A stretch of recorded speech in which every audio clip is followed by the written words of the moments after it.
dulu, di era digital sekarang, literasi adalah jembatan yang paling cerdas.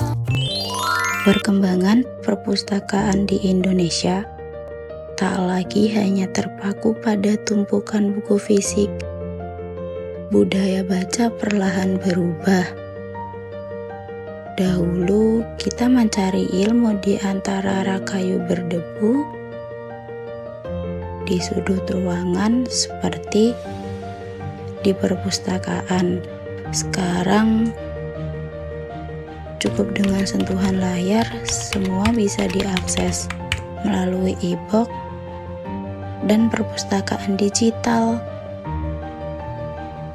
Tapi di balik kemudahan ini, teknologi terus melesat, dan apakah budaya kita ikut terangkat atau justru terlindas?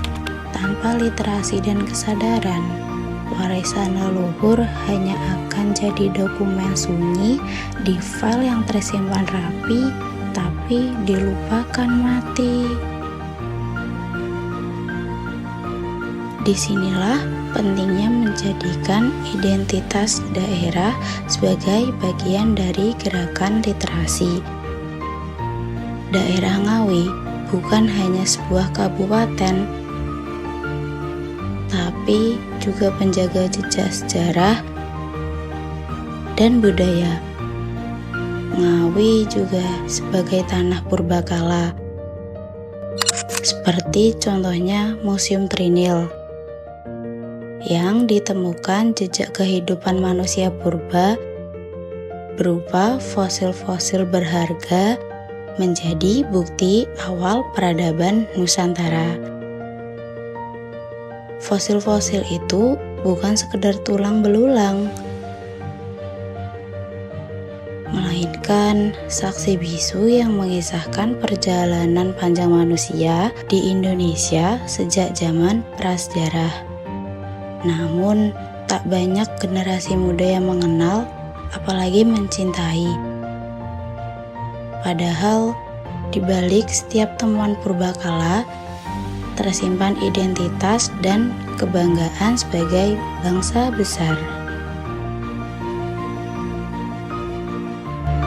Peradaban bersejarah juga terpampang nyata dengan wujud gagahnya Benteng Van den Bosch yang berdiri di tengah kota Ngawi. Benteng Van den Bosch, atau yang lebih dikenal oleh masyarakat Ngawi sebagai Benteng Pendem. Benteng ini bukan sekedar bangunan tua. Benteng Pendem ialah saksi bisu zaman penjajahan, lambang ketahanan, dan menjadi simbol transformasi. Saya hadir di sini untuk menjaga budaya, menjaga literasi, dan menjaga jati diri kita sebagai warga Ngawi. Mari kita jadikan perpustakaan sebagai pusat inovasi dan kreativitas, budaya baca sebagai gaya hidup generasi muda, dan literasi digital sebagai jembatan emas yang menghubungkan tradisi leluhur dengan teknologi masa kini.